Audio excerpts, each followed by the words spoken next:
else. No. But they all see is you need help.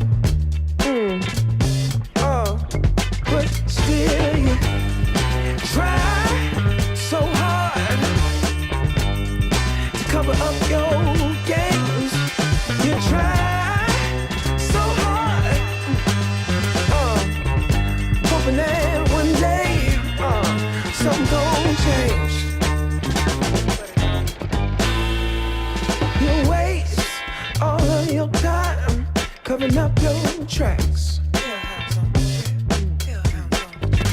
Spend all your days running one day. You gotta watch your back, and that's the facts.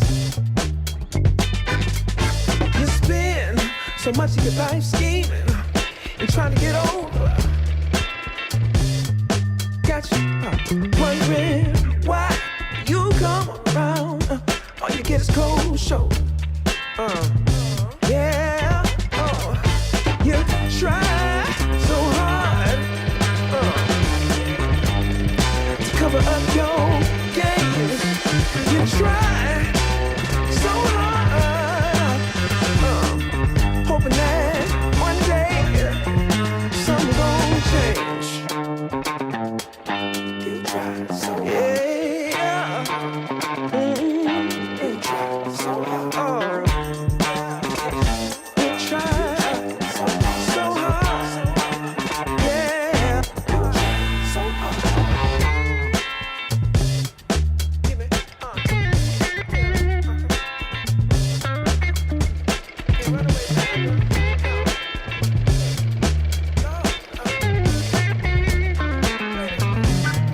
You gon' play.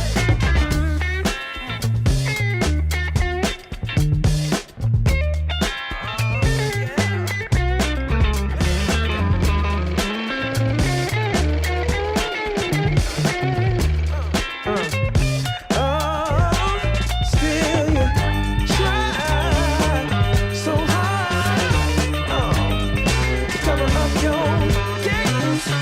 Got you thinking, don't nobody see all this time. Ooh, it ain't nothing changed.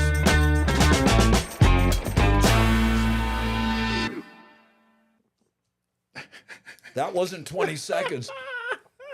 How's it, everybody? And welcome to the Daily Pidgin.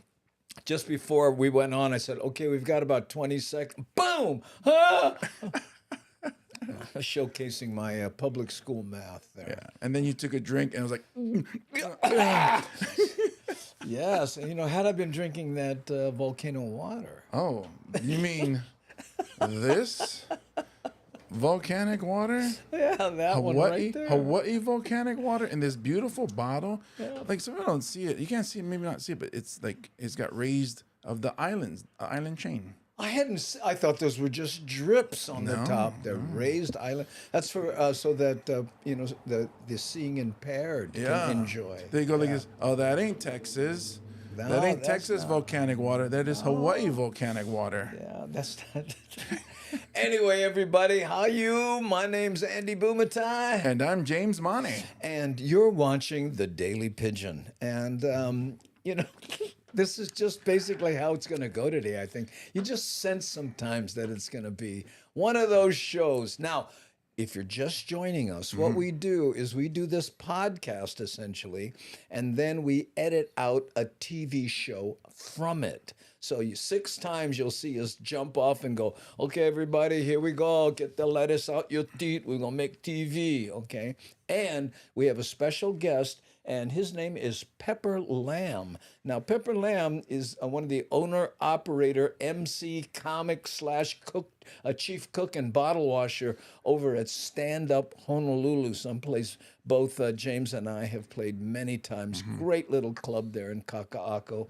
And we're going to bring him in. In fact, let's do it now, and we can do mic checks and stuff, because we didn't have time to really do that. Okay, so let's bring him in, ladies and gentlemen. Pepper Lamb, how you, Pep? Hey. We got that mic delay thing going. Well, we can't hear him at all. Oh, we can't hear him at all now. Oh, wait a minute, I have your mic down. Yeah, you muted him. I muted him. Yeah. You know, I only because that's something that I probably fantasized about doing in the club.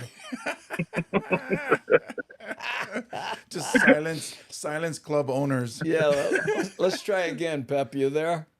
Yes, I'm here. How's it going, guys? Oh, that's way better. Yeah, I love the green screen in the back too. Yeah, so we can later on when I edit afterwards, I can put Kahala back there.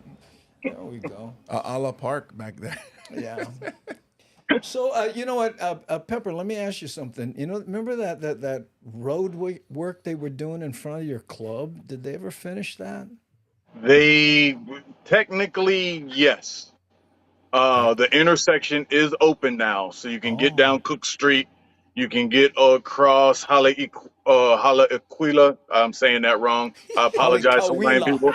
Yeah, there we go. There we go.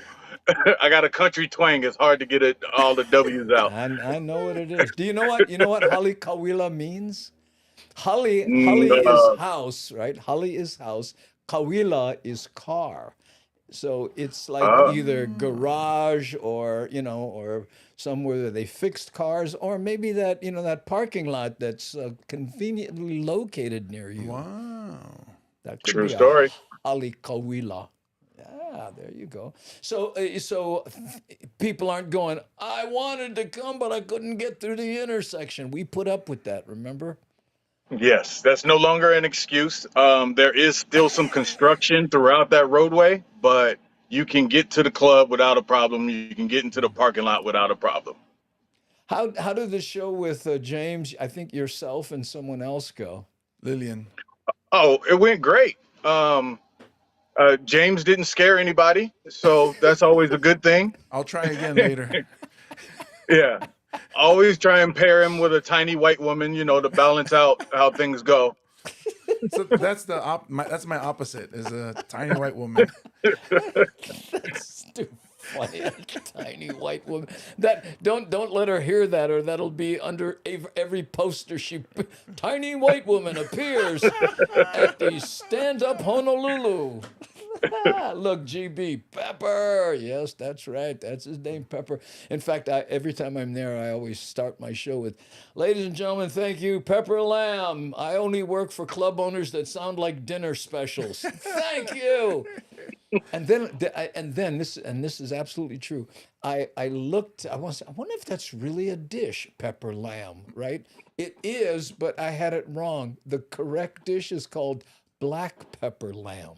Well, Well, You're famous. I was gonna I say am. I am. it would be incorrect if pepper lamb here was not black then. Well, there's red pepper lamb, Oh well, I guess. It's I'm not as good, though. guessing. and Not those as It's not as good. good. and those have no souls, right? No. They say woo a whole lot, too. It's weird. Welcome in, Pepper, to the Daily Pigeon, right there. How are you? That's Darlene S. She's coming in from, oh man, I can never remember. The Midwest. Minnesota? Yeah. Minnesota, is it, Darlene? Or Wisconsin? Wisconsin? Maybe it's Wisconsin. I'm not sure. Yeah. But But Pepper Lamb, or his full name, or his Pepper the Misunderstood Evil Genius. Yes. oh my goodness. Yes. The one, the only Pepper Lamb. Thanks for joining us today. That's Nani Aloha. She's one of our moderationists and also an associate producer. We have 4 moderators on this channel, so in case anybody acts scabby, boom, whack-a-mole, no problem, right there. And here's Mad Statter coming in from Seattle. And Darlene reminding us in capital letters that it's Wisconsin. Sorry. And by the way, for all the people who, got thrown off by daylight stealing time, right? I guess it's 3 hours between us and California now. And Yes. Back to that. after that, my math isn't good enough. So there we go. Hi, Kaela. Aloha no. Hey, Devin. Still raining here. Woo. Yeah, LOL. I'm here, Andy. Yeah, there you go. Pepper Lamb. Aloha, Pepper Lamb. Great. Great you could be here with us. That's Devin. She's another one of our moderators, or as we call them, moderationist, There we go. And this is Rick S. I'll be right back. Gotta go find Darlene S. over in the Minnesota. Okay, you guys. Hey, and a Watts 40. Oops, that's not a Watts 45. This is here. Ooh, made it. I'm glad a Watts 45. Yeah. Michael Anthony Smith. What time is it in Hawaii? It's 3:08 right now, Michael Anthony. So for you, I'm guessing California's 5:08, right? No, 6:08. Yep. 6:08. Yeah. And for those of you who are in the Midwest, Pepper is originally from the Midwest. Yes, the Nasty Natty, Yeah. Cincinnati, Ohio, or Northern Kentucky, as a lot of people call it. The light bluegrass state? The light bluegrass state. The teal. Well, funny factoid, if you fly to Cincinnati, it's just called the Greater Cincinnati Airport, and you actually land in Kentucky and have to drive across the river to Ohio. Wow. That's great. That's weird. That's greater than just landing. Oh, here, look, Pussycat says it's 9:09 on the East Coast. Oh, yeah, sorry about that, you guys. I have no, I don't know why they did this. What's that? Deborah Case Jones, 8:09 here in Kentucky. Okay, yeah, there you go. 8:09, yes.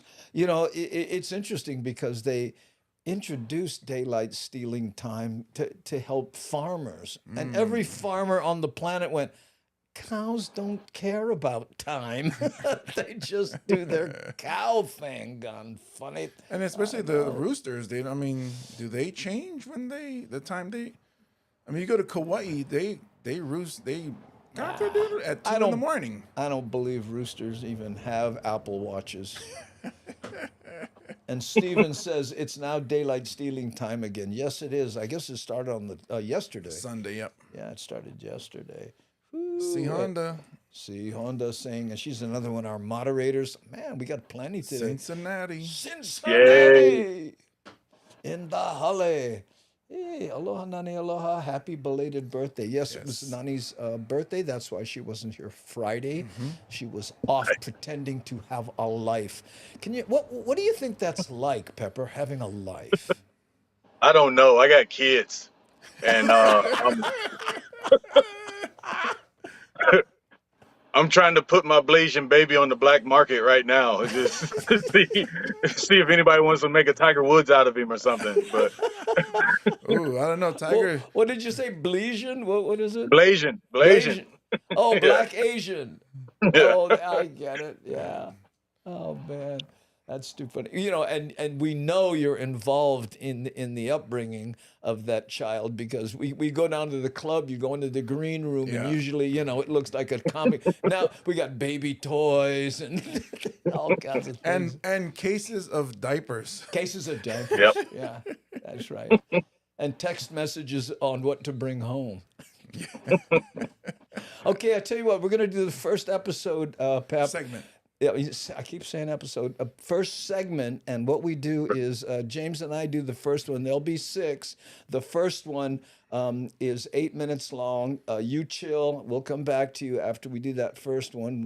We'll do the internet in between. Say hi to the chat and whatever in between. You okay to hang? Yep, no problem. Okay. So I'll have that better camera view and audio up when you guys come back. Oh, really? Oh, okay. Yeah. I'll mute your mic so you can make some noise if you want. Okay. Here Actually, we go. What? Isn't the channel connected to the video? His mic? No, that's a different. That's the slider is. Okay. Okay. So I can do this, but thank you for bringing that up. Cool.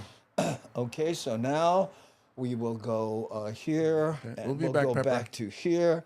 Yeah. Then we go to the. Oh no, we don't need. I always go to the Mo'ocam as a.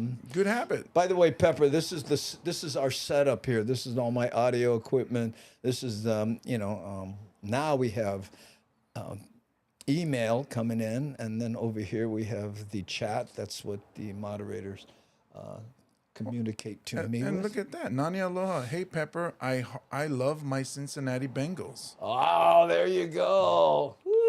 Woo! It's starting to happen. And what is this, Nani? Levels are good. Okay, great. Thank you, Nani. Okay, and let me get off of this. We're here, and I will start the show. First of all, I'm going to click this. Clickanize. Clickanize the start, and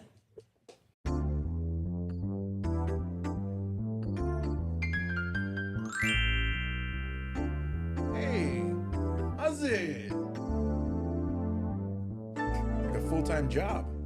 yeah, good thing neither of us are working. And then tell me what you have. So it's so funny.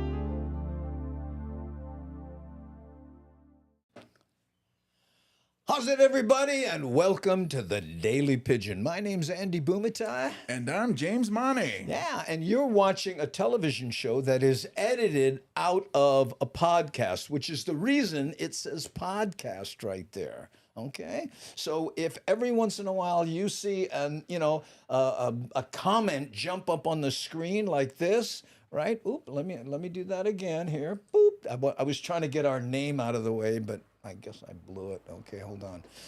Let's take 3. 3 is the charm, right? I try to bring Garrett up here and it says, hi, everyone. That's where that comes from, the chat. And just so you know, the chat looks kind of like this. Okay, let me move my camera over so we can take, yeah, that's the chat right there. And here's Medium 7 Up. And he says, how's it from Boston, right? And Kulika, aloha gangi, how's it, mahalo. And then Devin, hey, namaste, zen. Aloha again. Thanks for spending time with us today. Thank you so much for joining us on the Daily Pigeon, no matter where you're from. Yes. And it's this show airs every day here in Hawaii, but if you want to be part of the live chat, it happens at Every 3 p.m. Hawaii Standard Time, and what's the word you use? Multi-blast. we multi-blast to a number of different social Yes. media platforms. About 8. That's right. Well, including YouTube, Twitch, Facebook, LinkedIn, and in fact Twitter. Twitter. If you watch stuff live on Twitter, I don't know. I've never really done that, but anyway, that's what we do. Yeah. And then when you're there, you can chat with us through the Hemajang Gang, and as long as you chat once, you are part of our Hemajang Gang. That's what we call our chat, the Hamajang Gang. And we have, by the way, we do the first segment ourselves, James and I. But then after that, we're going to bring on a special guest, the owner, operator, chief cook, and bottle washer of Stand Up Honolulu. Pepper Lamb is our guest that will come join us in the second segment. Okay, you want to hang out for that. And did you see on the news that car that drove into the Running Room, a very popular running shoe store here in Hawaii? I did not see it. Okay, well, let's editorialize it. What do you say? Let's. Take a look at this, gang. Sky, Casey Lund is live on Kapahulu this morning. That's where an Kapahulu. SUV plowed into a popular running shoe store. What do we know about this incident, Casey? Well, Steve, I can tell you that it could have been a lot worse, but 2 people were hurt. I He want looked to like show he just you got where that mugged or car something. entered the running room. You can see the plywood boarding and stuff. And if you come around here, we'll show you the other side. They have done a pretty good job of cleaning up the store, but it was definitely a scary situation. That vehicle ended up pretty far inside the Why- store. look at that blue sent tape racks right and there. That'll merchandise keep flying people towards out. employees inside. Why does it look like he's Our not crew was supposed on to the be scene shortly there? after this happened. We He's spoke to a videotaping food vendor that. and another witness that saw this all Look how happen. late it is. He's probably been there since, working since 5. Look at this here. Oh, man. Oh, Goodness. Coming so fast, he didn't hit the brakes at all. this is my friend. I literally that's just your jumped friend? backwards Yeah. over my chair. Listen to He him, actually though. hit the table and went right through the glass over there. I'm still kind of shaking. My mind's not really being real smooth with me right now. Well, it's a lot of shock that I'm feeling. His mind is not being really Yeah, I smooth with imagine him. so. Scary situation. EMS That's is a man in important his to have 60s and a smooth woman in her mind. 40s Look at this. were And taken some to the people, hospital in okay, get serious caught, condition. but I like my Original shoes. damage estimate was around Those runners, $15,000. so It stuck could go up. up a little bit more, but again, they have the store mostly cleaned up back out here live. We are trying to get an update on the condition of those two people. And the cause of this accident, or crash, I should say, excuse me, is still under investigation at this hour. Steve? Yep. Under investigation. And you know what? I don't know how they avoided saying, and when the car went inside, it was running. Well, then it deserves to be in there. Yeah, that's probably what it was. It was looking for some new tires. It is the running room, and the car is running. Right. We were thinking about either Michelin, Pirelli, or Nike. I know. Because if he had parked and stopped the car, it would no longer be running. We could go forever. I know Pepper's off camera going, you guys, please don't bring that to my comedy club. Wait, Oh. so that's your friend that was Yeah, almost that got was hit? Chad Morisato. He's a painter, and he paints gas tanks for motorcycles, which is what he did for me. But he also is an artist who paints, art for homes and that kind of stuff. And he's done a couple things for me, but really a nice guy. And it's funny too, because when we first came up, I went, "What? I know this guy." You know what I mean? And suddenly I'm a little fanboy. Hey, I know him. I know him. He almost died. That's my friend. Look at this. The reporter seemed so apologetic for giving the story. Oh, I know. I think he was just up since 5, and if you noticed, it was dark, Yeah. and then he's there going, okay, now I got to do, the old guy drives into the restaurant piece, right? I guess, we have to guess right now because it's still under investigation, so they haven't given any information. Well, what I'm hoping is that the driver wasn't having a medical condition or Right, something. I just, and you cross your fingers that the driver was just going, hey, what you expect? No more parking. God, funny. Add some handicap parking. So boom, Or maybe he was looking for it in aisle 5. He was like, get parking in aisle 5. He gets out of his car. So sorry, I thought this was a drive-through. I think that deserves the salon pass of the week. Can I have some Nikes and a 9.5, please? Okay. Well, when I go to that store next time, I've never been to that store. I've passed it a bunch of times. No, wait, I take that back. I actually went in there one time to look for a GoPro when they first came out because they were one of the few stores that had it back then.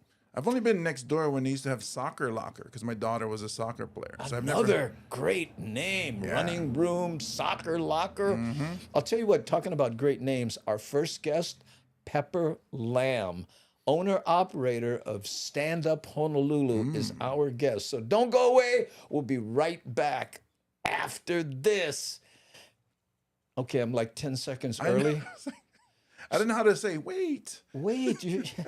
Okay, let's do the freeze.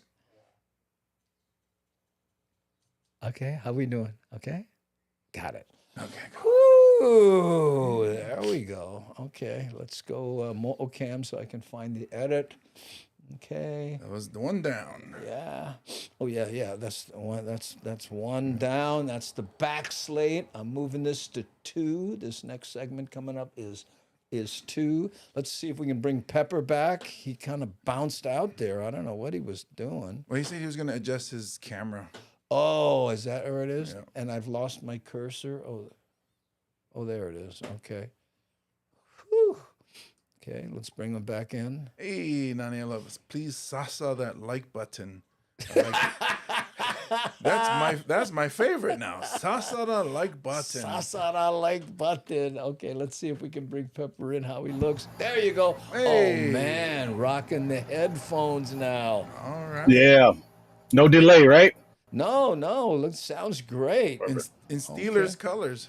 Steelers. Is that yellow black, the Yep. Steelers colors? These are actually Batman. Thank you. Oh, Batman. Yeah. Yeah. Okay. The Super Dark Knight. Super dark. Look at this. Oh, Namaste Zen. Oh, that's what's some Namaste Zen. She goes, look, someone thought they could cut in line. Oh, that's too funny. The car drives into the running room and get one local. Hey, never mind couple cuts, bro. In the back like with the rest of us. Oh, that's too funny. Ooh, okay. I don't know let's if you see. were on, Pepper, but Nani Aloha said she loves her Cincinnati Bengals. Yes, I heard that. I couldn't. You guys had muted me already, but I wanted to give her a big hooday. Hooday! There we go. Okay. Stephen, no way. Have fun. I envy you all. Whew. Aloha lurkers and K Crew. K Crew are the people who lurk and don't. You know, Pep, James and I did a show recently, right? And people in the audience were going, we love the show. We watch it all the time. And I go, oh, do you ever comment? And they go, oh, no, we're too shy. You know, I'm like, hey. But speaking of people who aren't too shy, Johnny Rocks Hollywood. Aloha from the set of NCIS Hawaii to all of you. Ooh, someone got a gig. Wow. Take a screenshot if you won't get fired for doing that and send us something there. Okay. Dead body hey, number 4. Leave him alone. Nanakuli Kalas. What? Yellow and black. Is that Nanakuli? Yep, the Golden Hawks. Oh, man. Okay. Aloha, Mad Stutter. There we go. Okay, Pep, you know, so when we come back, is there anything you want to talk about specifically? Now, we'll do the basics, you know, where you're located, how often you're open. That intersection is now, you know, you can drive through it. The one thing you shouldn't do is I get when we're on the TV segment is say what shows are coming up because this won't be on TV for 3 more weeks or something. Okay. So the show might have passed already. Yeah, and Gotcha. what you do is you pimp out where they can go for more information. Yeah, the website Yeah. and Yeah. your Cool. Is it okay if I name some headliners that have come Yeah. Oh, for through sure. and Oh, are for sure. coming through? And that Yes. kind of go. full. Yeah, I just fully want to pimp- give dates in that whole flow. Yeah. Fully pimp out your place for sure. But yeah, the dates, the show come on later on TV. But during the internet, you can say when. Yeah, like right now, Yeah. you know, and also, you know, who has been there. Yeah, you know, yeah. that's also good. Yeah. And then we'll, and again, we got 8 minutes. We'll do the basics, and then we'll come back and we'll kind of dig into what's it like having a comedy club when the gods want to punish you, they grant your wishes. It's funny because I hang out there even when I'm not performing. Yeah. And that is 100% accurate. Well, here's Johnny Rock saying, "Hey, Pepper Lamb, congratulations on your comedy club success." Boom, right there. Thank you, Rocks. Yeah, can't wait to be a guest or co-host for a day. Well, there you go. Michael Seal, there's your writer friend. How's it, guys? How are you? Okay, let's do that first segment. What do you Let's go say? for it. Let's attempt to do a TV show. Okay, so you're on deck, Pep, and hold on. I'm going to the Mo'ocam, and then we'll go to, this is segment 2. Right, there we go. Hook 'em horns.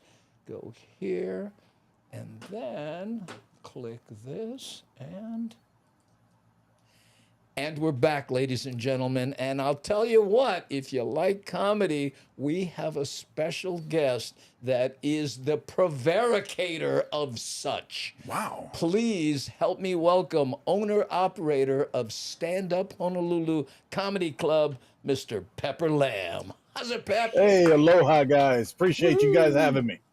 Great show. Great setup. Y'all fancy over there. Oh, man. Just like downtown, bro. Just like downtown. Remind me of Liberty House, brah.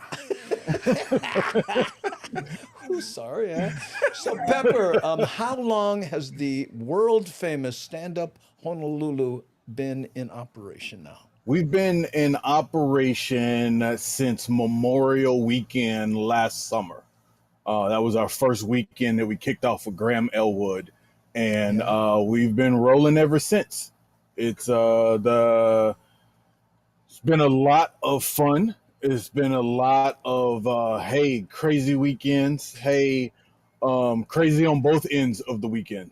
So the business is solid. we're alive. We're still alive. We're getting excited for our 1 year anniversary and move forward and to see where the next year takes us. But we're happy. How We're happy to often are bring you? comedy to the island. How often are you open now? It's not every day, right? No, we're open Thursday through Sunday, and on Thursday we have open mic starting at 8:30. It's the 8:30 Dirty, and then on Friday and Saturday we have feature shows, and then on Sundays we have poetry. Poetry. Yes. Wow. Is that are you still doing that thing? And this is what I like about you, Pepper. You're always willing to say, "Oh, let's give that a try," right? Yeah. What you're doing, like painting and wine Yeah, days? we've had some paint and sip nights. Some of those they're a little up and down because of football season. We were trying to do them on Sundays, and so then like we found that kind of like once a month and seasonally they Yeah. work a little better. I get But it. yeah, people just come through. They paint up a little deal, sip on some wine, hang out. Comics, crack jokes. It's an open space, so even when we don't have shows at night, we like to fill the space with something that's going on, and we want to keep in the art realm. So that's Sure. why we do the. Hey, Jeffrey Lee has a question here. Are they all local comedians, or do you fly folks in? It is a mix of everyone. Hawaii is a destination place for every comedian. They all want to come here and perform. So as much as we can, we have those folks come through, and but we also like to showcase a lot of the local talent, get a good mix of everything, a little something for everybody up in there. Name some of the traveling comics that have been through your club. Which, by the way, I have to. Speaking personally for me, what a fun little club. Just big enough, but still intimate. That's what I love. Yep. I like Yep. about Yep. Stand Up Honolulu. So, who's come through your doors? Well, we've had Kamaka Brown come through, and he was great. And we've also had Neil Brennan, who's a co-producer and writer on the Chappelle Show. We've had Bobby Lee. A lot of people remember him from Mad TV, and he's big in the podcasting world as well. We've had Nate Jackson from he plays Junkyard Dog on the Young Rock. So he's also from MTV Wild 'N Out. So we've got heavy hitters flowing through, and you never know who the next star is going to pop in. We just had Greg Norman pop in a couple weeks ago. We sometimes we'll have comedians come in and they're already working other gigs, so we'll do a secret show. And I remember I was there yeah. once, and someone who had a show at the Hawaii Theater was in Yeah. your club the night before to just kind Yeah. of break it loose. Yeah, so we can't always announce who we're having Yeah. for those secret shows, but anytime you see that super secret squirrel pop up, you need to grab your tickets because it's going to be somebody that you've seen on TV or Netflix or whatever, and you want to grab those tickets because when you go see those guys in regular spots, it's going to be like 80 over $100, that kind of deal. But we do the affordable options. Well, to Mua Tuine, right? Remember before his Neil Blaisdell show, right? He tried out the whole act there at Stand Up Honolulu. I would recommend people follow you on Instagram. What is your Instagram handle for the club? For the club, all our social media is Stand Up HNL. So just the Stand initials Up of HNL. Because this is HNL, where yep. he blasts, he puts up Yeah. the squirrel, and that's when secret show. And a lot of comics that didn't take advantage of it. Was it Mark Norman that performed one time? Yeah. Norman? Oh, Mark Norman, right? Was Mark? Mark Yeah. Norman. Yeah, it was Mark So Norman. Yeah.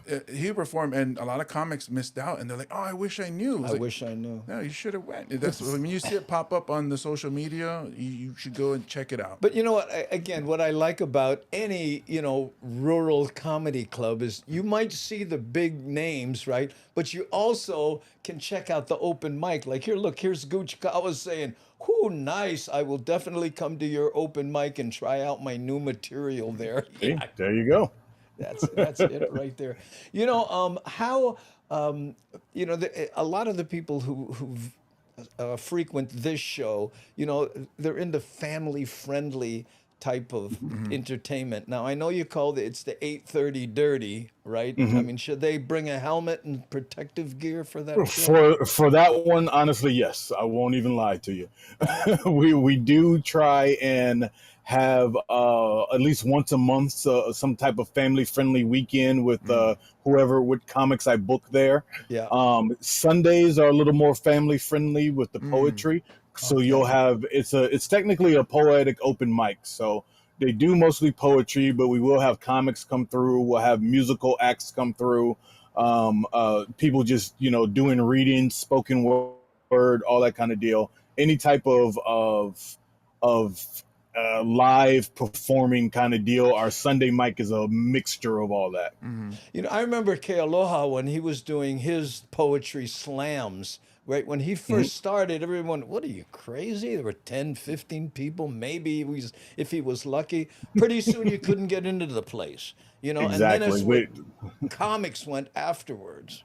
Yeah, we that is our steadiest night. Sundays, by far, all year have been our steadiest night. Like we always have people just coming out and just want to just get a good vibe. Well, I'll tell you what, thank you for bringing that good vibe to the Daily Pidgin. We're going to be right back with more of Pepper Lamb, and we're going to talk about what it's like dealing with a bunch of comics for a living. OMG. Don't go away. We'll be right back. Boom. Boom. Okay, Mocam, bang. 2 down. Right, okay, back slate 2. There we go, reset, timer, boom. That was 2, right? Yeah, okay, Correct. That was back slate 2. There we go. Opai Almoto. Opai Almoto. Hey, Opai Almoto, we were trying to figure out a Habut baby. Was that your niece, Habut baby? You know who I'm talking about? This here? Opai Almoto, was that your niece? I'm not sure. I'm sure she's, 5 years older now, but still, Habut baby is a star of the show. Anyway, oh, there we go. Yeah. If you could mention sponsors. Oh, yes. Oh, yeah, but on the television side, we actually sold some sponsorship. Sweet. We sold 3, but who is it? TNT Tinting can't get me the spot because it was made by another television station, and they don't want to give it up so that it plays on another station and all that jazz. But we would like to mention that if you watch this on the television side, you will see commercials by Aloha Kia, my friend over there, Bill Vanderherk. I'm in those spots. Yeah, and I have 2 Kias, by the way, in my family here. So, and my daughter loves hers. Also, TNT Tinting, and Tommy, longtime friend, and I'm a customer. My truck has, and let me tell you something. This is weird, and seriously, this isn't a paid endorsement, but. He suggested that I tint the front window, and I went, no, I'm at night. I don't want to. He goes, no. It's clear. It just holds the what is the UV light out. The UV. Yeah, you know how they put those shades there so the truck isn't. My truck is never hot when it sits in the sun because it's out here, right? I pick it. And that thing It's a lot cooler. It really works. I went, yeah, right. Okay. One more sponsor, construction. Oh, yes. Doc Bailey Crane.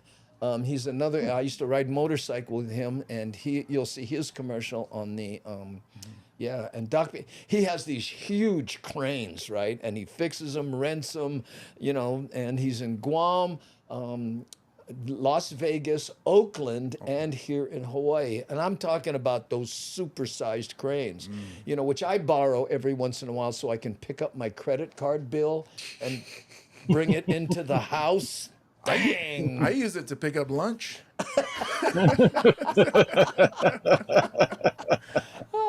Yeah, here, look, Greg Azus. Yeah, don't forget Doc Bailey. Yeah, that's Greg Azus, our manager. I'm sure you're familiar with Greg Pepper because he handles a lot of the comics in town here. Whew. You guys think I could hide from my kids on top of a crane somewhere? Or you can just suspend your kids up there. Yeah. Safe. Yeah, the little one, he's starting to move a lot. Oh man, how old's he now?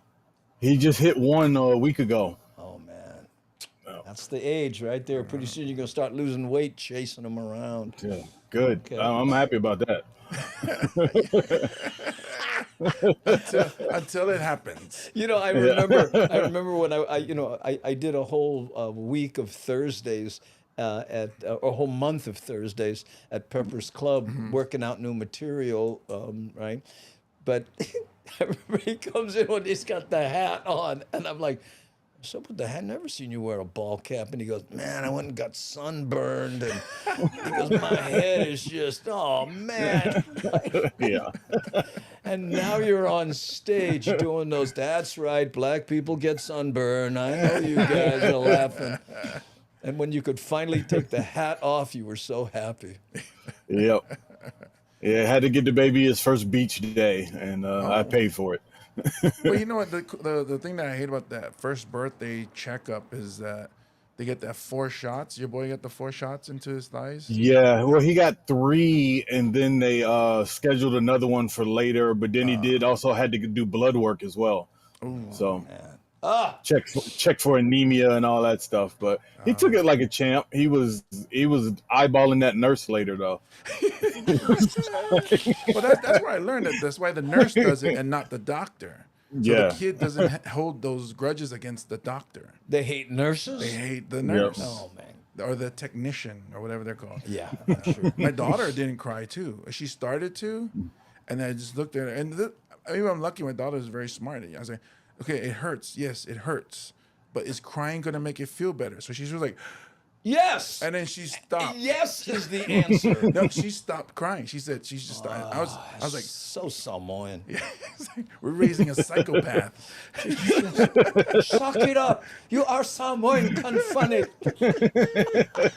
That's not like a Middle Eastern accent, though. I know. I'm doing Samoan accents in front of a Samoan accent. Okay, let's try to do segment 3 here. We'll bring back Pepper Lamb. And, can you mention his school he's teaching now? Who is? Pepper is. Oh, yeah, I'm doing classes in there. Yeah. You mean stand-up comedy classes? Yeah, stand-up comedy. Oh, yeah, let's talk about that. Because you mentioned about the people he works with. Yeah, yeah. So he's trying to get them better so that it brings up the level of talent in Honolulu. Hey, first of all, Jerry says, "Hey, Andy, what's the name of your car in the high school days?" Everyone thought that was a Volkswagen, but it was actually a 53 or 57 Morris Minor. Okay, yeah, I know. Oh, poor little ones, no need needles by self. Habut. Okay, here we go. We're going to the Mo'ocam, so I can find it in the edit. And this is 3. Okay, this is 3. Now we go back to the, this is the sheriff shot. You should be facing sideways, and if you. Anyway, we'll hit. What am I doing? Oh yeah, here we go. And we are back. Thank you for rejoining the Daily Pidgin. We have a special guest, and when we finished the last segment, I said we're going to talk about what it's like making your living working with comedians. Oof. That's right. And that's hard to avoid when you are the owner-operator of Stand Up Honolulu right here in beautiful Kaka'ako. Please help me re-welcome Pepper Lamb. How's it, Pep? Going all right. Doing all right. Thanks for having me. Oh, you're very welcome. You know, before I forget, what is that like working with stand-ups? It is, it's like working with my 1-year-old. Honestly, it is. It's a whole lot of repeating yourself. It's a whole lot of correcting behavior, and it's honestly like it's fun because I've been a comedian for over 10 years, so I understand what it's like to, want to make it in the game. But I also find myself in uncle mode a lot. Just trying to hit people to the business, and as they're early in their career, they have to realize that there's business aspects to handle, and it's not all fun and games and drinking and hanging out to try and get chicks after shows. So it's a lot of parenting. It's not. Any diaper change, any diaper changing. Any diaper changing. Well, you know what, Pep, and I don't think what a lot of the new comics realize is that it's show business, and business is the bigger word. Yeah. Yes. Especially when guys like you have it all on the line in this club, and rent and insurance and electricity bills and all that stuff. Do you ever have to turn to some of these comics and say, you don't have to be funny all the time? But mostly I have to tell them to be serious. Hey, be serious about being funny. Wow. So you have guys that are just like, they'll get stage time at other places and expect it, there's some sort of entitlement, or they should just get stage time anywhere. And it's just, no, it doesn't work like that. And two, that, outside of you and James and myself and like 3 other people on the island, this is a hobby. For us, this is business. This is work. Yeah. This is, our livelihood. Yeah. For everybody else, this is your hobby. So take your hobby as serious as you want, but I don't think any of us go into our other hobbies and have like expectations of being the greatest ever of whatever the hobby may be. But you still have to understand that it's a hobby. It's not your hobby doesn't entitle you to anything. So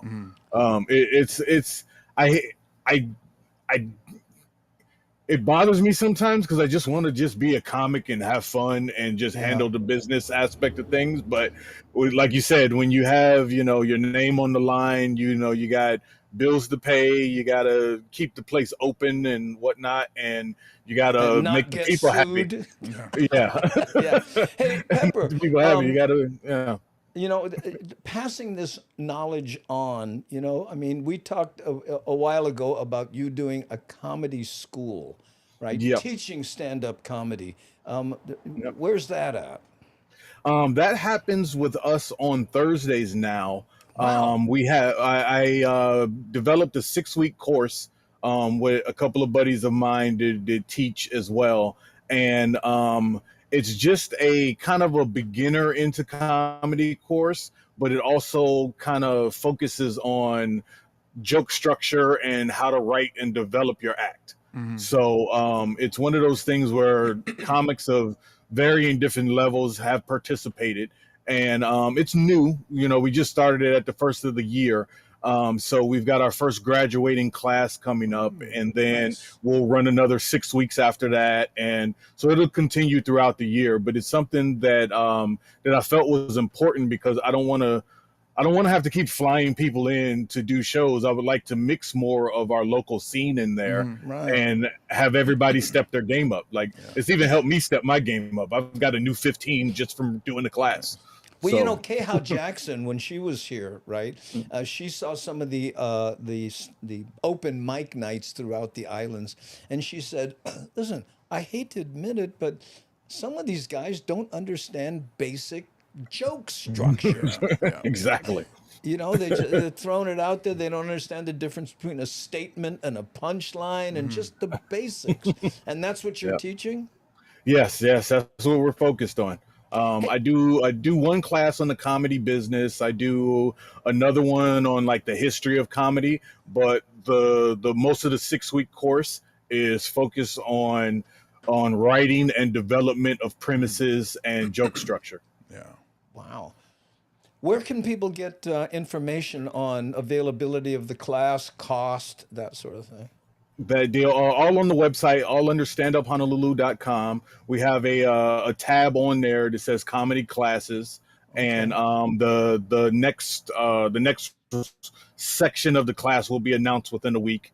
And I like to do it at a 6 week time frame, and then have some of those people perform on a Thursday, and like a fresh faces kind of show, get their chops wet off of the deal. So the goal is just to get people used to writing and developing, and to try and get like a 5 minute bit going. Well, you know what? What I taught a comedy class once, and the hardest part was finding a stage where people could try out what they're working on. Yeah, But see, you have that built I got it in. all built in. Yeah. Yep. That's great stuff. Yeah. You know, And that's and why we and also have it on Thursdays, because right at, the class at 7, and then as we wrap up, it's open mic time at 8:30. So and they if you just want to jump work right on, on. if you want to Yeah. work on what we've been working on, here you go. Yeah, it's funny. Like a lot of people don't know the simple things. And it's something you had said to me when I first started out, was to move the mic stand out of the way if you're not using it. And it's something that little. Small. And another one, and this was my first tip to Augie Tolba. Look toward the back of the room. Don't just pick somebody in the front and do the whole show, down to their feet. How to move and include people, and move smoothly.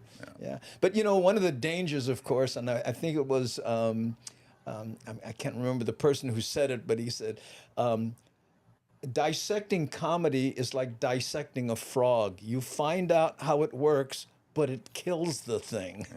So I remind people, if you're going to go to school, it probably won't be funny. We'll be right back with more of Pepper Lamb after this.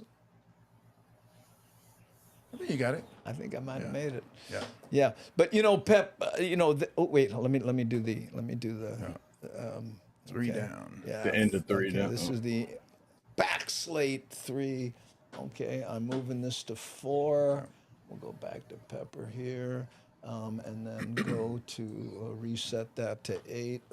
But you know what I'm saying? I remember, when I was teaching my class, and you can use this if you want, Pep, because it was really worked well. I told people in the first day, okay, I want you to go home, and I want you to write a 1 page, no more, no less, 1 page of who you are. And this is the most important thing. Don't be funny. Just write it out, right? And then when people bring this in, I'd say, okay, now we're not going to be funny. No, we're not going to say funny things. We're going to say things funny. In other words, I come from the West Side. That's a setup. Now let's put a punchline in there. Yeah. I was one of 14 kids. What are you kidding? That's a setup. And I said that first paragraph becomes their 5 minutes. Yeah, that's the funny thing, because a lot of new comics, or even comics that have been doing it for a long time in the scene today, don't have any punchlines. Like they was end up. I come from a family of 14 kids. And it's like, And yeah. So what? You guys are run out of hot dog buns earlier. Two people don't get hot dog buns. Okay, for the people that are watching, watch 3 comics work with that premise, okay? I come from a family of 14 kids. I got left at the amusement park one time. Nobody noticed. Waka waka. I come from a family of 14 kids. 2, they couldn't get hot dog buns because there's only 12 in a pack. I come from a family of 14 kids. My dad knew 12 of them, but I didn't learn later. It's crazy. Boom, shakalaka. Oh, that's too funny. Okay, here, question. Michael Seal, and this is a writer. He's a writer, Pep, and he says, "What do you do to calm your nerves before the show?" Do another show. It's one of those things that it never really fully goes away. In some form, you just have to just keep doing shows upon shows upon shows upon shows, so that you can suppress it. You know what? Let's do another segment and start it with that, because that's a question I get asked a lot. Do you ever get nervous before your shows? You know that one? Okay, let's do that, right? Okay. Okay. So we'll go to the Mo'ocam here. I started to catch a cramp. I was like, oh, I got to turn. I got to turn. Now you got to turn. Okay, this is 4. Okay, this is segment 4, right? We go back here, and oh yeah, I'm here now. I gotta start this, and we are back, ladies and gentlemen. What an interesting conversation dissecting comedy. And according to our guest, Pepper Lamb from Stand Up Honolulu, you can teach it, and he, in fact, is. Please help me welcome one more time, Mr. Pepper Lamb. Hi, Pep. Hey, here's a question I get asked a lot. In fact, Michael Seal right here asked it in the chat. He says, what do you do to calm your nerves before every show? And my first answer is just do more shows. The best way to feel comfortable on stage is to get on stage. It's just like riding a bike and walking. Like sometimes, we trip up and, get a little goofy, a little loosey leg, got a cramp or whatever. But the more you do it, the better at it you get. I used to have a couple of shots, but as I get older now, I can't do that. Can't do that. So. In the long run, it doesn't help. At all. Yeah. I tell people, I said, you know what? If you're not a little nervous before your show, you're not taking it serious. Muhammad Ali used to say before his fights, he could almost throw up. He was so nervous, but he couldn't show it because he had to do it because he was on stage. Yep. Here's a question. It's another question we get asked a lot as comics. Do you continue being funny, the comedian, in your home life, or do you take a break? Yeah, I'm sure your wife really thinks you're funny. I was born a trash talker. So I wake up talking trash. I go to sleep talking trash. I do want to stay married, so I've learned to temper it. But I at least get 3 shots off a day. It's just, and the rest of it, I just kind of internalize, or I keep my pen and pad and use it for material later. So do you find that you have over the years developed a muscle memory when it comes to coming up with punchlines? Because in your show, I've seen you walk up there and hand out pieces of paper and say, give me some subjects, and you just go for it. Yeah, I've even before comedy, I'm just kind of a knowledge nerd. So I like to learn about different cultures and different things all the way around. So whenever I am doing crowd work and somebody tosses out something random, I'll have like a little weird factoid about it. That's just my personality. But yeah, at home, like I said, I try to spare the wife a little bit. The kids don't get spared, especially my daughters, because they're like 11 and 13 now. So they get the full gambit of me talking trash and making stuff up and being dad jokes. But my dad jokes, they'll be like, whoa, that was too dark. And I'll just be like, yeah, well, you got to grow up sometime. I own a comedy club. What do you want? Yeah, exactly. If you had anything different to do with your comedy club, because you've been around for a while, I know with the decor, with the sound, with the timing, is anything that you wish that you had done differently? For the initial run, no. I'm very happy with our test out. We were lucky enough to find a business that was closing, and they just had a year left on their lease. So we were able to take it over. So that way we go ahead and make all the mistakes in this year one, and then see what we need to build from there.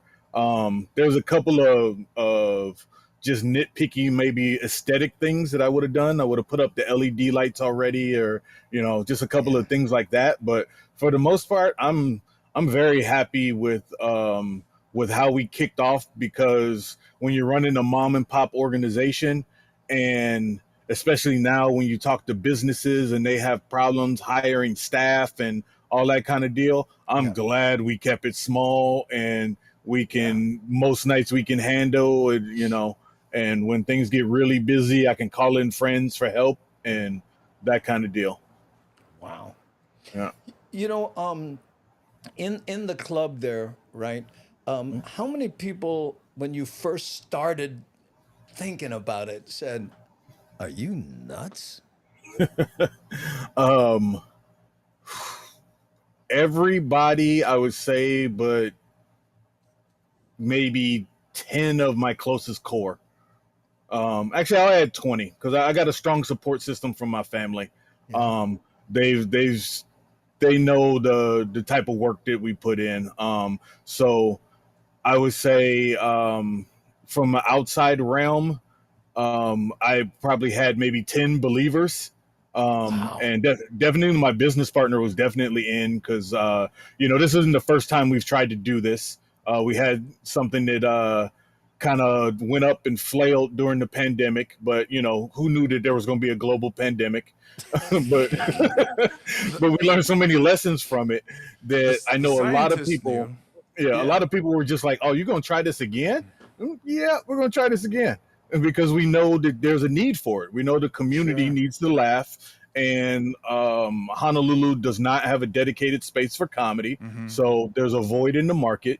You can go to little open mics or bar shows, or you can go to Yeah, the Blue pop-up Note. shows, right? Yeah, the pop-up shows, or you can go to like the Blue Note or the Blaisdell and spend an arm and a leg. So we knew that there was a middle ground in there that for that can fill a void in the market. So so we were always confident that eventually it was going to work out. Did you do much research beforehand? Yeah, like I said, I've been doing comedy for 10 years, and probably 8 of them I've been running shows myself. A lot of those pop-up shows, so I was real familiar with Hawaii's market, and seeing, like, I've tried to do some bigger shows where we were bringing out comics and once a month kind of deal, and then I've done weekly shows at little bars in Chinatown and whatnot. So there was a lot of hands-on learning, and a lot of grind into it. So like, people think these things just kind of pop up, but they No, don't. there's a lot of work that goes into it. In fact, when I was working your club, how many people came up and said, in today's climate, it's so nice to have some place you can come and just get a few laughs and get away Yeah. from it all. Yep. Man. Yep. Okay, so James, were you gonna say something? No, I was telling you the time. Oh, the time. Oh, yes, we have. Wait, hold on here, Peplum. I'm looking at the clock. We have 25 seconds left in our careers. Oh. So, I hope I'd just we like make to it. thank you for being a part as we wring the last few drops out of the washcloth that is my career. We'll be right back with Pepper Lamb, owner-operator of Stand Up Honolulu, when we return. This is good stuff, man. I apologize. Oh, you gotta go with Cam. Oh, yeah. I apologize. I have a cramp. It struck me right when we went on. Are you really? James over there crying. So those of you who've been maybe have been noticing, I'm turning and turning. I'm using my Stand up and stretch now, man. Oh, it's stretching now because I'm. You got because you can't. Yeah. But Cam, Yeah, floor yeah. down. Oh yeah. James has a leg room problem. Yeah. Well, not only that, because my truck's battery died.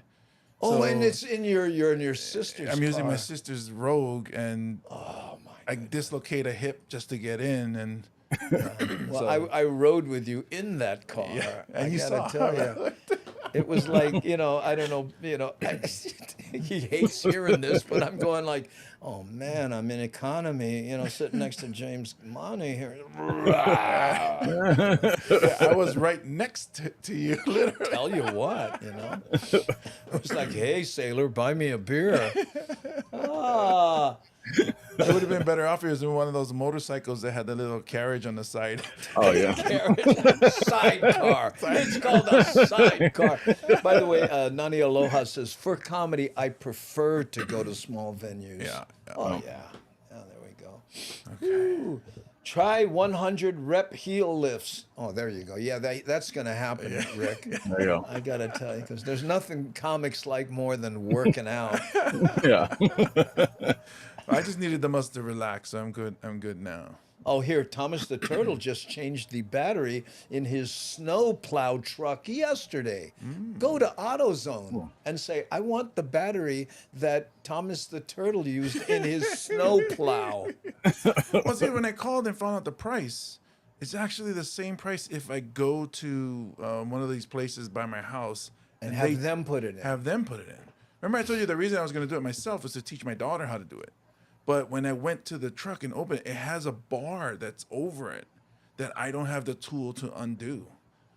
You don't have any wrench? tools? Yeah. What do you Well, need? Like a socket set? well, anyways, the price is the same as if I bought my own. So I was like, I might as well just go have them do it. He's been talking about this for 3 weeks, Pepper. I know. I know. I was like, we discussed this, I thought, last month. But Right, yeah. you remember that? Yeah. And I told him the same thing. Go just take it to them. They'll do Just it. Like take it AutoZone to to do it. They'll, Well, I was waiting for my Long's commercial money. It still hasn't got here yet. Oh, man, yeah. It, Well, it comes in, I think, next. I just did a gig last night, so I have the money now. But I called around, and it's cheaper. It's the same price as if I go there and they, the place does. I don't want to say the name of the place, but if they do it, and I was like, that doesn't make any sense. But oh well. I'll I go never there. realized until now that James has diva hands. diva hands? Diva hands. He doesn't want to get them dirty. He's like, oh no, Oh, I'm not touching the battery. I'll just take it to the place. I thought you were going to start making fun of my pinky the way he does. he held his hand up the other day, and you can't really see it, but Oh, it's it's like out? it Yeah. looks broken because he was on. And I went, "What happened to your pinky?" And nobody else go. I don't see anything wrong with James's pinky. Oh, because everybody's afraid. Everybody's afraid. Everybody goes, 2 of my fingers stuck when I try to move my hand. All I get is this. Oh no! What the heck is the problem?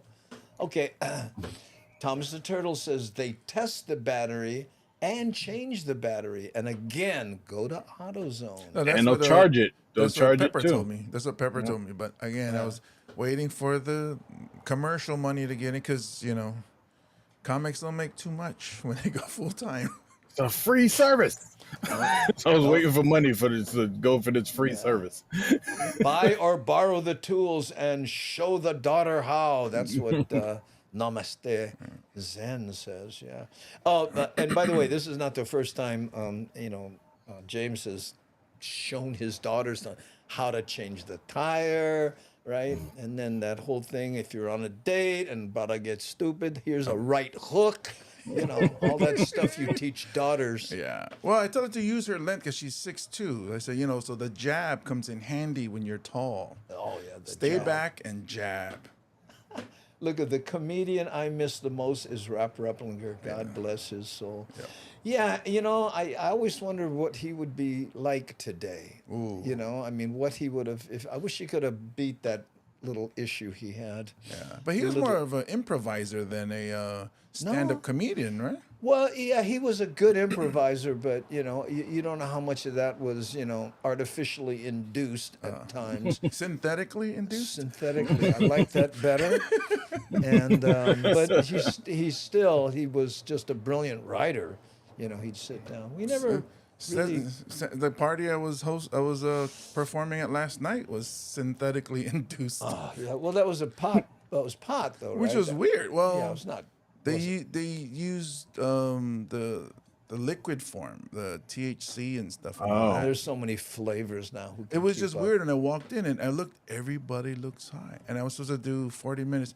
Halfway through, Oh, but as a comic, you went, this is going to be great. that's what I was thinking. But halfway through, because they started smoking 2-3 hours before I got there, so halfway through, I could look at the crowd and watch them just start sulking, like their Start body falling language. asleep. Yeah, everybody's just coming down. I was like, Well, you know why? Because they couldn't remember the setups by the time you got to the punchline. well, that's what I said. I said the one thing you guys remember is Let's that do this. dude Let's is do this. cool. Okay, we're gonna go to the Mo'ocam here, and this is 5. 5. Okay. This is 5. Get off your. You get comics talking about gigs they've done. Forget about it. You know what I mean? I remember one time. Okay, so this is here, and this is 5. And when we come back, Pepper, we're going to talk about your club and upcoming shows without doing specific dates, okay? Gotcha. And we are back. Ladies and gentlemen, my name's Andy Bumatai. And I'm James Money. And our special guest is Pepper Lamb. And he has the stand-up Honolulu. Oh, and I got to do it again. World famous stand-up Honolulu. And if you don't believe me, there's a sign over the stage that says that. Who can argue with that? Please help me welcome once again, Mr. Pepper Lamb. Hey, Pep. Yay. Thanks for the world famous. We really are. We have people from everywhere. Oh man, those the emails I got from Swahili people when I performed there. I went, oh man, first Istanbul and now Swahili. It was, my translator was going nuts. Speaking of world famous, what type of shows do you have coming up? Oh, well, we've got James Mane is going to do some little birthday love up there. So if you want to know how old James is, just you have to look up. I think he's on Google. With your fame of when your birthday, famous birthdays. Yeah. You should be on there. Yeah. I know Graham Elwood is coming back into town. Oh, and neat. he just did his special for All Things Funny. All Things Comedy. Then All Things Comedy, yeah. And we also have Eddie Ift coming this summer.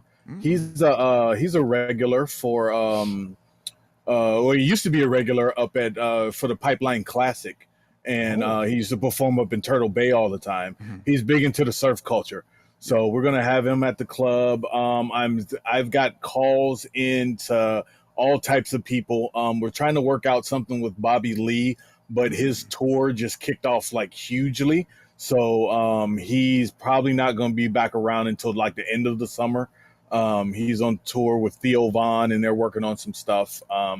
I've got calls in and people coming from all over the place. So we're just trying to keep the shows going and make sure there's entertainment. Like I said, the well mix. Trying to work out something for Mother's Day for the ladies as well. And I always do a Father's Day show as well with a lot of the funny fathers who are on island. So, hey, look here. Here's Justine, my friend Justine. She'll be a guest this Friday. Oh, nice. Talking about women and starting businesses and empowerment and money management. Nanakuli girl, right there. Nice. Yes.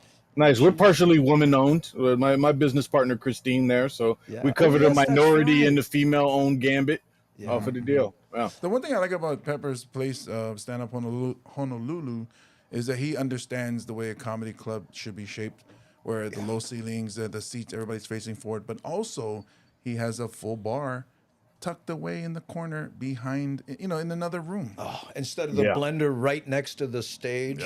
Yeah. And also you hear somebody, can I get, or that club where the bartender says, okay, before I start making your margarita, let me get to the punchline and now. So that's why it's good. Yeah, we avoid all that. That it's a stand-up comedian that owns the stand-up comedy club, and they know what needs to be part of it. And I tell you what, most people don't understand that as simple as an art as it is, my joke, Pepper, is, all I need is a light and a microphone, and you'd be surprised at how often 50% of my requirements don't show up. Yeah. Mine was like that last night. I was like, oh, thank you. What sort of feedback do you get from the audience, Pepper, when you do your shows?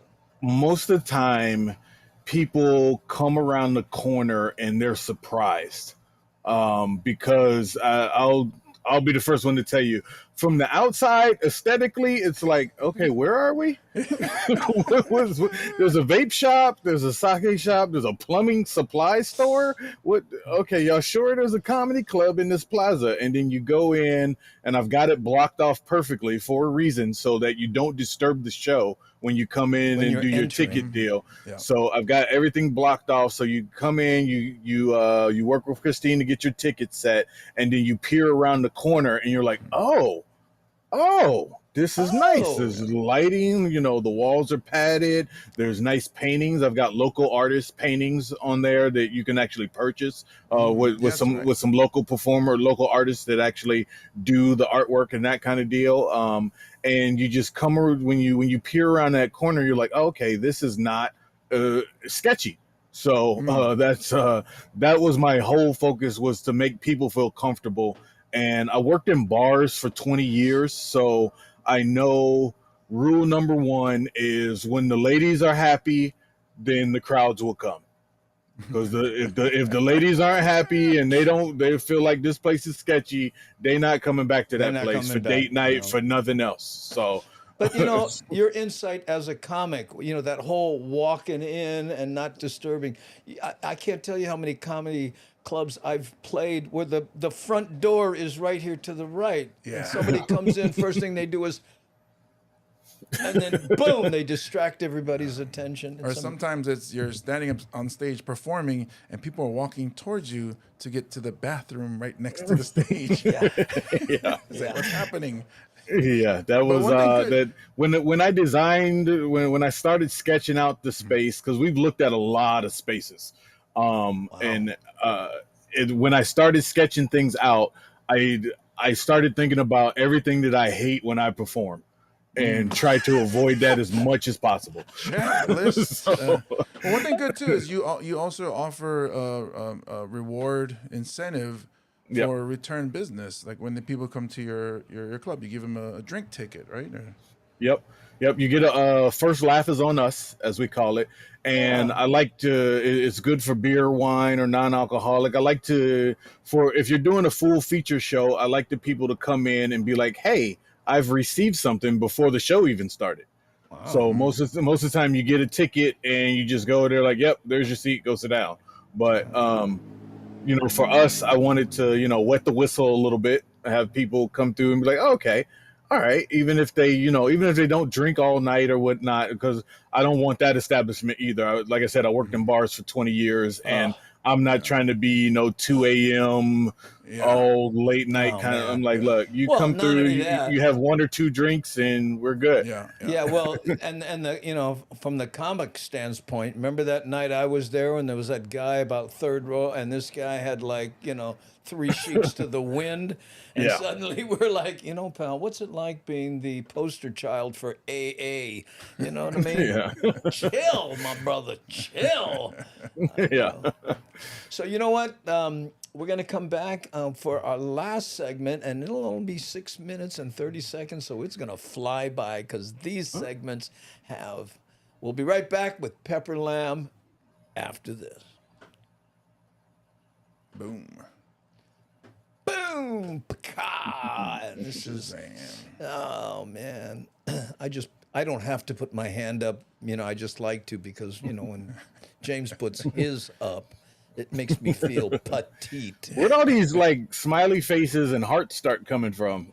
Well, what happened was I forgot to turn on the alerts. Okay, what I have these things where people can do things like invoke the Habut baby or Don Ho and all this. I have these fancy alerts, but I forget to turn them on. So we got raided by someone, which means on Twitch, someone has their show, and let's say they have 15 people or something that are watching their show, and they in mass come to join our show. Gotcha. So it normally there would be this whole "Hey Raiders" thing going on, and then when Nani told me on the bat phone, "Hey, we got raided by," I went, like Guchikawa gave 50 stars on Facebook. That's a donation of money. There was usually something pops up, but so that it's pretty much from the Hamajang gang. Yeah, it's all from the Hamajang gang, which is a little bit of digital love, no problem with that. a little Digital love. I like that. Okay. See here, look, Gil Soto invoking Don Ho. See how that Don Ho head comes up there? Yeah. Andy. Hey, you know, bro, let me tell you something there, Pepper. Okay, let's see. What else we get? That's pretty much it. Let's see. Anything you want to? We got this. This is the short segment. Pep, anything Gotcha. you want to mention that maybe we haven't touched upon? I just want to talk about people grabbing tickets early. It also saves them money, and it lets us know okay. how busy we're going to be. So, Yeah. that's probably Let's include. Let's say grab your tickets early, and by the way, when you Yeah. show up, you get a drink ticket so Yeah. that you know that you can come back, bring a friend, and you know. no. And then, maybe you can talk about the different kinds of seating that there are, because there's that little Oh, yeah. couch area. You know, I don't know if you remember, you know, my one night, Debbie Rago and a bunch of her friends, you know, that I've known forever, right? They show up, park, see the sake store downstairs, and go buy a bottle of sake. And I'm going, where are my friends? They should be here by now. I look over the, you know, the balcony, and they're in the parking lot. Hey, how you doing? What a great night that was. But, you know, the different types of seating, you Yeah. know, because some people Gotcha. like to sit close. Some people don't.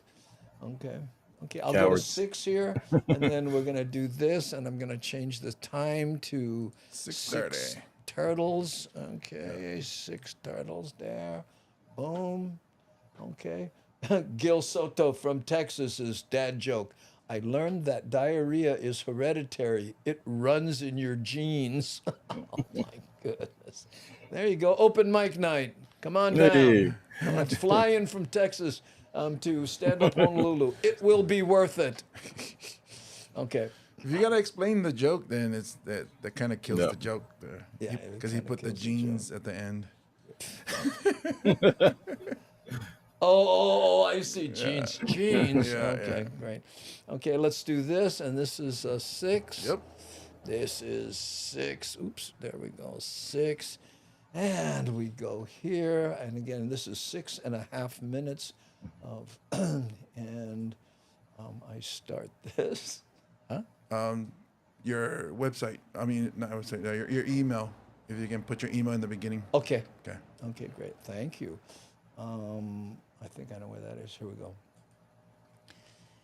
Thank you so much for rejoining the Daily Pigeon. My name is Andy Bumatai. And I'm James Money. And if anyone watching on television would like to join us on the live podcast that we edit this show from, it's 3 p.m. Hawaii Standard Time, 5 days a week, weekdays, I guess, Weekdays, weekdays on any number of the social media platforms. And if you're on television and would like to send us an email, please, this is the email, info@bumatai.com. Okay.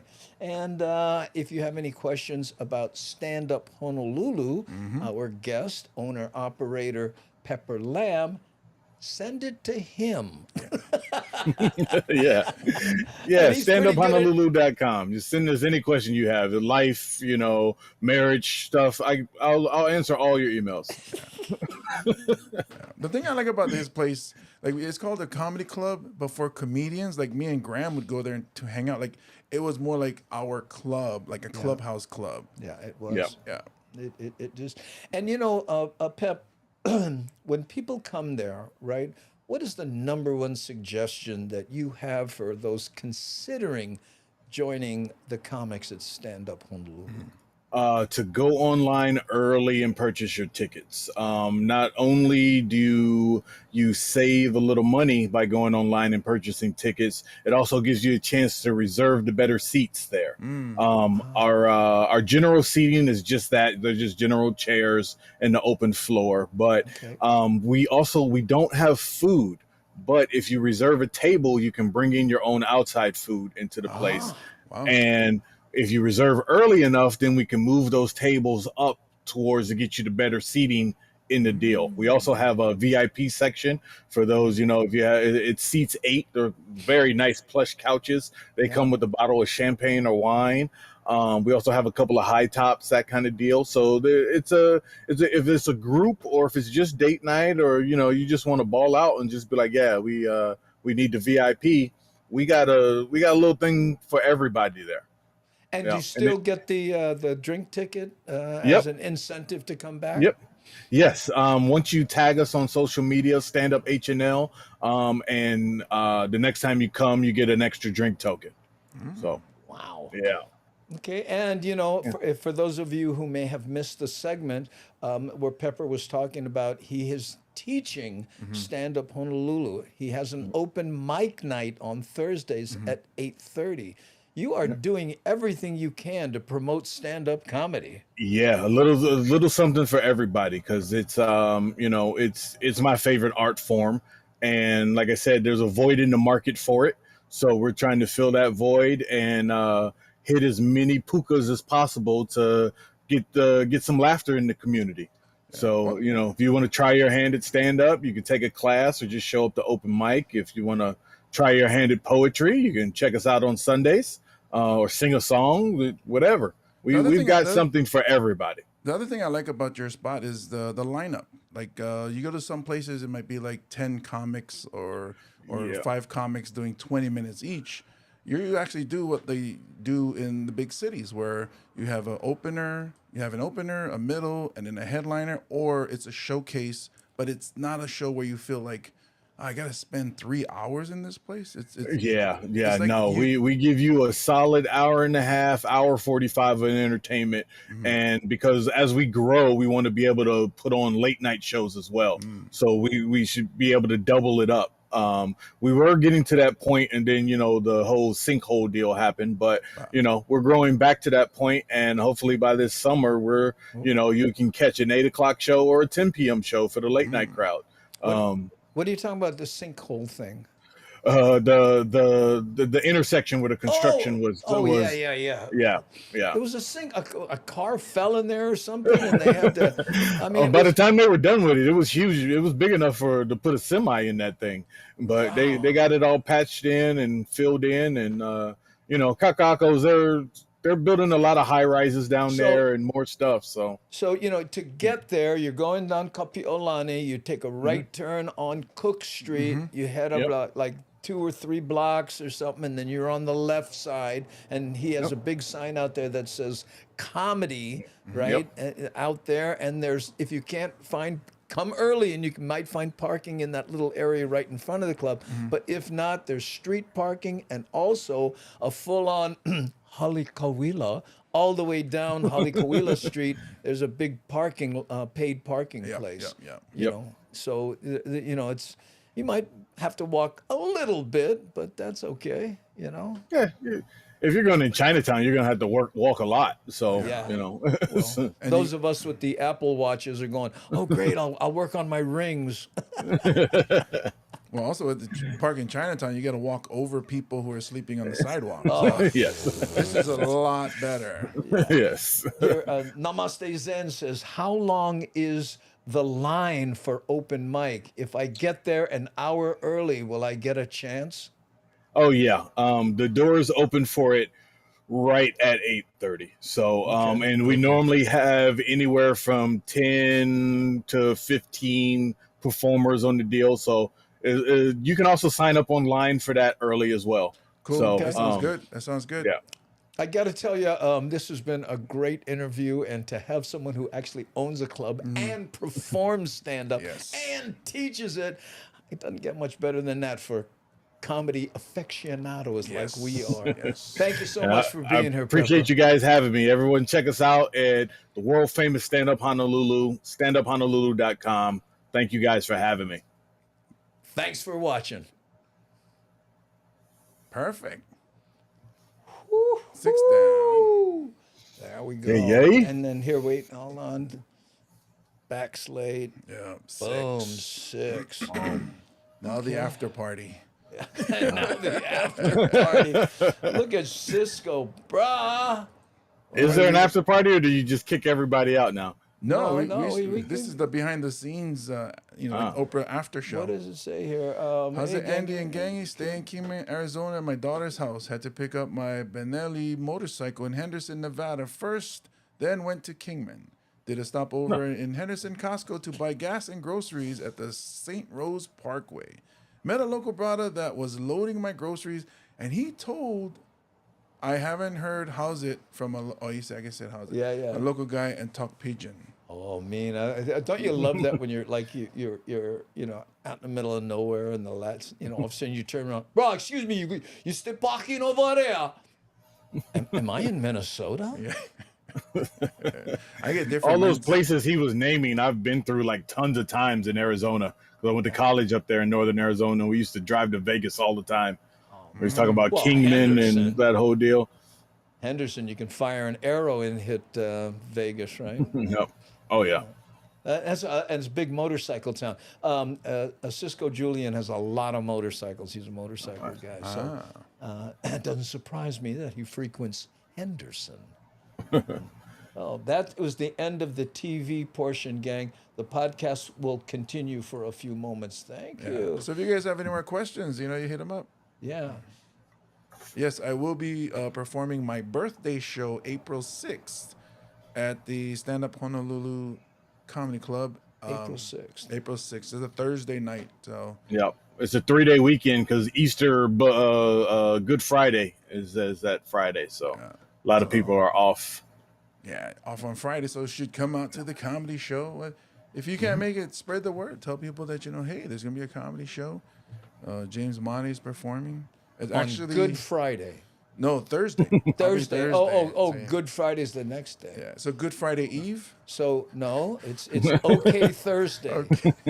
Building up to the good No, one. it's okay Thursday. Yeah. And then and of course Wednesday is sucky Wednesday, kind of okay Thursday, and then Good Friday. But I don't know if you go by the history. Isn't Good Friday supposedly when Jesus died? And No, I think that's when he resurrected came back or something. Well, resurrected on Easter. No, he was resurrected on the Easter. third day, which is Okay, Easter. So Look at Pepper. yeah. No, he got repossessed on April 6th. So wouldn't Thursday not be a good day? Or Friday? You what? can celebrate terrible- the Last Supper. Was that the day they had the Last Supper? No, because he was That Thursday? tortured for a while before Oh he yeah. was Before they was- got Oh yeah, he was put in the I don't in know. that cave with Barabbas and all those guys. Yeah. They wrote Barabbas. Bring us Barabbas. Pontius Pilate washed his hands. Yeah. That was Sealed his fate. that was so mafia-like, right? He's like, wash my hands of you. I'm going to tell you, Jesus sleeps with the fishes. Passover. Oh, okay. Well, we can change subjects. I mean, if you insist. No, isn't that when you get off the freeway? No, that's overpass. Oh, okay. I thought I was the dyslexic. I was trying to make a joke. Remember, I'm a comedian, Andy. Oh, I'm sorry. All we need is a The club audience is just owner. like, these guys are heathens. Oh, Yes, we are. But you know what, Pepper? Don't you sometimes feel like the comics have got to be that court jester? They're the ones that get to say the things. Yeah. Yep.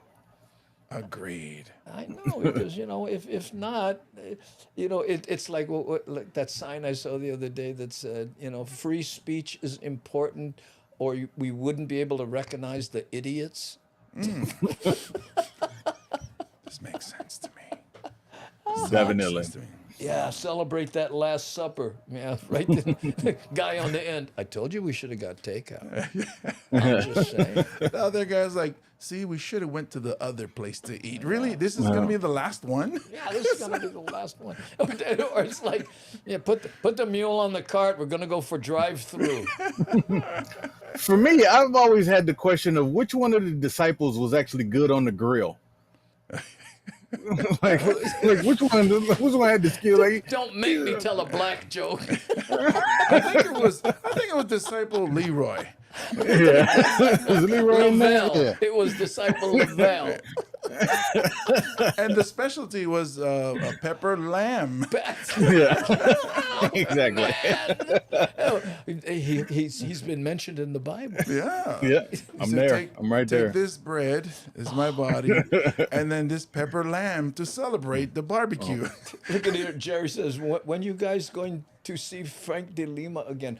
Actually, I'll be with Frank at on April 22nd at the Palace Theater in Hilo, right? And then we go on to do Maui on the 28th, and we're including Augie Toba. Thank you so much. Oh, great to have a co-host. I used to have a memory. Now I have a co-host. This is just the best. And then the pre-Mother Shows Day in Kauai. Oh, all three of us again. Yes. Yes, those are, Yes. talk about pop-up shows, Yeah. you know, there. Okay. Let's see. Oh, you know what I forgot to mention that I liked about your club, Pep, is, well, number one, you have that the proper mentality to run it. I remember one night, you know, when I was doing the Thursdays, we had that one Thursday, I don't know what went wrong, but there were 4 people in the audience, right? And Pepper walks in, he sees 4 people, sees me and goes, won't be the first time we performed for 4 people. Walked up there and did a great set. Yeah, you guys, like, last summer was rough. Yeah. So I was there. it was James was there from the begining. I was the second headliner. Just to see what we had grown to before you came in there, man. Yeah. It was like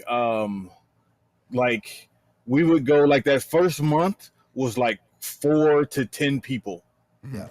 Then June came around and July, and it would be like 10 people. And then August came around and it'd be like 10 to 15 people.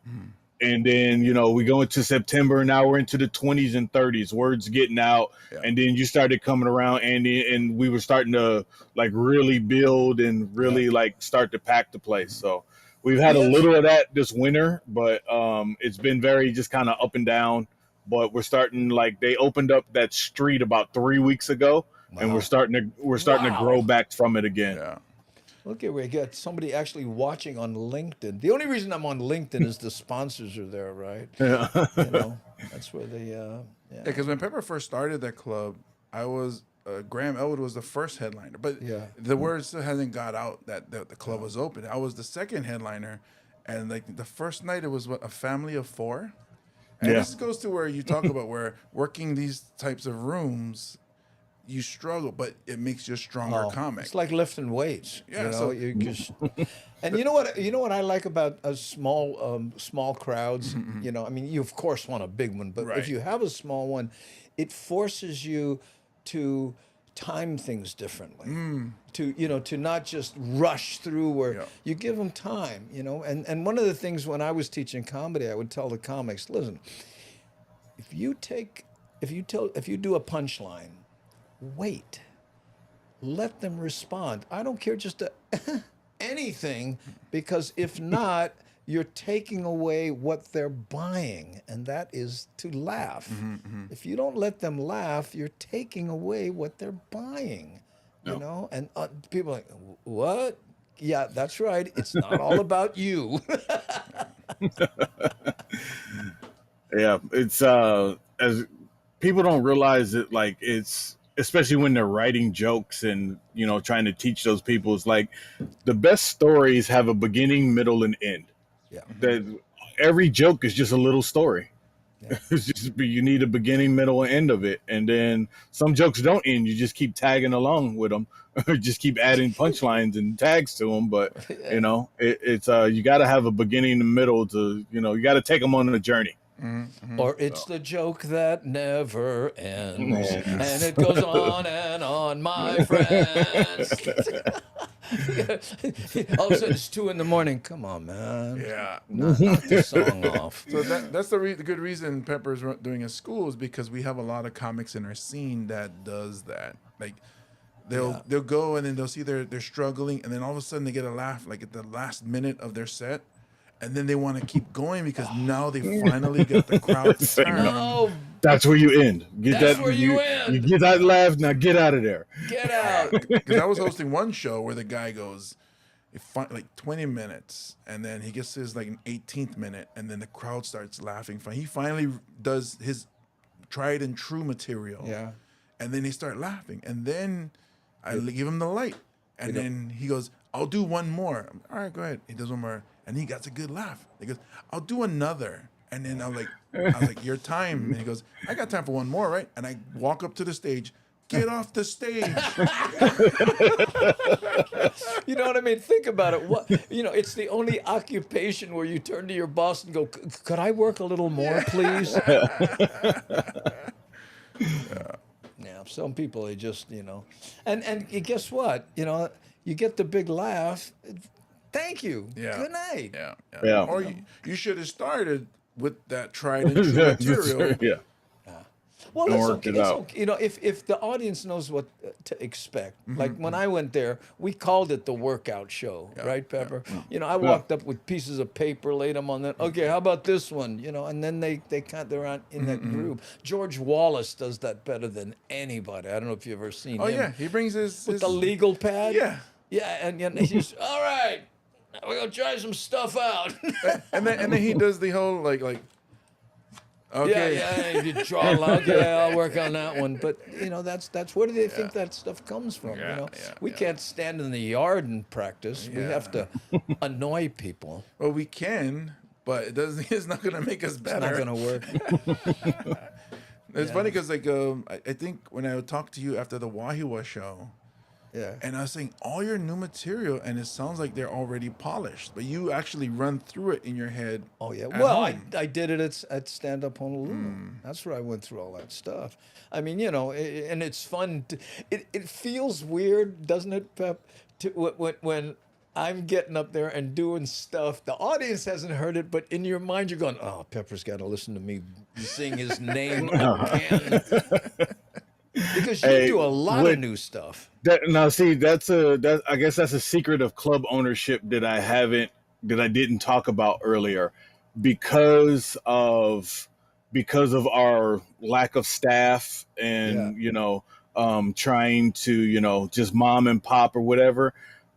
Because I have to do so much time. When you guys are up there doing time and there's somebody I don't have to worry about. Just up there, I'm like, that's a relief to me. I'm like, I don't care what joke. I'm like, all right, I can chill for a second, or I can make these drinks for these people, or whatever. Yeah. When I like when the pros come in, because I know the pros are going to handle their business up there, and I don't got to babysit or then go do 5 minutes in between to get the crowd one back. Yeah. That's when I get those text messages from you. Hey, you popping in today? Oh, wasn't planning on it. No, but especially on the open mics, it starts to eat it. Pepper's got to get out there and bring them back up, bring the next guy up. That guy loses it. Pep comes on again. And I see you doing that, sitting in the back going, okay, here we go. Let's bring my bicycle pump to the stage. Hey, what is some of the weird things you do, both of you, before a like, do you have like a ritual or something? I do. I'll let you guys know after you guys answer. Like, unless you want me to. Before you go on show? Yeah. I like to sit in the back of the audience and watch the audience. Right, and listen if someone says, oh, you're from Cincinnati. Oh, yeah, we just got married. Oh, I'm pregnant. You know what I mean? So that you kind of have the familiarity a little bit, right? I use some of that technique when I'm bartending, because a lot of people don't realize that I'm performing and that kind of deal. So I'll chat with people, listen, get some side stories going, and then you kind of use that out as the crowd work. But for most of the time when I'm there, I've got so many irons in the fire. I don't really get to prep a whole lot unless I'm headlining that night. But when I'm doing other shows or like big shows, or like when I'm like jumping on your show, James, or doing something at the Blue Note or Blaisdell, what I'll do is I like to write out depending on how long my set is, I like to write out my 7 to 10 keywords of the jokes that I'm going to do. And I have to write that 3 times on 3 separate pieces of paper. Because the first time I'll write, okay, these are the jokes I want to do. Then the second time Then the second time I'll be like, okay, this is the order that I want to do these jokes. And then the third time I write it will be my nice and neat. Okay, this is what's going in my pocket. I'm never going to reach in my pocket, but it's written perfectly there. and it's in my pocket. So now it's in my brain off of the deal. Oh, interesting. You know what? Yeah. I was emceeing at the Comedy Store a lot in LA, right? I can't tell you how many comics would come up to me just before they go on stage and go, "What's my opening line? What's my opening line?" Because they'd space out. I go, "It's your act, man, not mine." Well, I can't remember my opening line because they tense up so much before they went out. And these are pros now, you know. Wow. Oh, I remember. And it was, James, sorry, James. One last deal. You've been around before. Like when I'm doing a big show and I want to get hyped like it's a football game, then I'll recite Invictus and I'll pull in the comics, and it's just something that's always just been kind of just get me hyped and get me ready to be like, okay, let's grow. like a football game. I'll recite like that. You know, I've mentioned this before. I said, I'd rather be on stage than waiting to go on stage. Yeah. You know, and I always, it's analogous to like when you were in school and you had a fight after school. It was easier to fight than it was to wait to fight, because you never knew. It's just, okay, let me just get out there, man. It's that movie 3 O'clock High where the bully is like, I'm gonna beat you up at 3 o'clock after school, and the whole school day that kid is just like just worrying about 3 o'clock. He's trying to whatever he could do to get out of 3 o'clock. And my line was 3 o'clock. Okay, if I'm not there at 3, start without me. the one thing I do that might be weird, maybe because I'm Samoan, is so to get my mouth ready and moving. And I didn't do it because I was going. You was in the car. That was for your show. But for when I headline, I'll listen to a playlist that I have that's all Spanish songs. Mark Anthony, Gloria Estefan, and I'll sing these songs that are in Spanish. Yo no soy my dinero, yo no soy my dinero, po capitan, soy capitan. Okay, Not La Bamba, but I'm ready to do comedy. because to pronounce the words in Spanish, you have to move your mouth. Like there's, I get to pronounce it correctly. What? Yeah, like you don't say L, L, you say el. You have to. So Then that el. helps your comedy?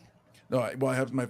Oh, it warms your mouth Yeah, up. moves my muscles. But then which also gets the brain going, and then I get my energy going, and so that's.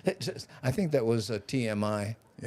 Well, that was the question. I'm just going right there. Hey, his hips don't lie. His hips don't lie. He used to eat to warm up the muscles in his mouth, but now it's all about Espanol. But then I get Polynesian paralysis, and after I eat, I go sleep. So Watch out! yeah. So en español, because you have to move your mouth to pronounce it correctly. So you sing along with the Yeah. pieces. This words like volveras and Volveras. yeah. So it's like Mark Anthony or Gloria Estefan out, and these are like really hype fast. I don't know what they're saying, but I know how to sing those songs. But you know the words. Yeah. Because I've listened to it for a long time. Will you be doing any of these songs at your birthday party? Not in front of people. Not in As front I drive to the Oh venue. no. Well, We're gonna get him drunk and we're gonna get him singing Spanish karaoke. Right, and you That's and gonna I be a will be the karaoke backup after party band. for James's birthday. You and I with the big guitar and the giant hat. There we go. Yeah. I can't. Anyway. Yeah. Okay, you know what, gang? We're going to wrap this up. Thank you so much for being a part of our podcast, our TV show, Pepper. Really appreciate it. And thanks for all that you're doing for comedy. Seriously. Appreciate it, guys. Okay, gang, I'm going to push the button. Mahalo for joining us, and we'll see you in the stream.